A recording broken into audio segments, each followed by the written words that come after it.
4 வருஷமாக அவங்க எங்கே இருக்காங்க அப்படிங்கிற அந்த தகவலே போலீஸ்க்கு கிடைக்கல.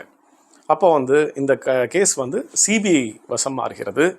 நாட்கள் செல்வதே தவிர இவர்களை பற்றி எந்த ஒரு தகவலும் இல்லை. அப்பொழுதல்ல, கிட்டத்தட்ட ஒரு 17-18 வருடங்களுக்கு பிறகு, அதாவது 2024ஆம் வருடம், ஏஐயோடைய அதீத வளர்ச்சி.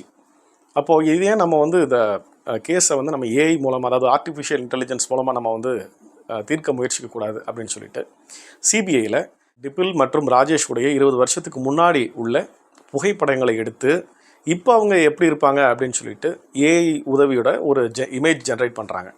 அந்த இமேஜை எல்லா போலீஸ் ஸ்டேஷனுக்கும் சர்க்குலேட் பண்ணுறாங்க. இந்தியா ஃபுல்லாகவே அதை சர்க்குலேட் பண்ணப்படுகிறது. அப்படி சர்க்குலேட் பண்ணி ஒரு சில மாதங்கள் கழித்து புதுச்சேரியிலேருந்து ஒரு தகவல் வருகிறது.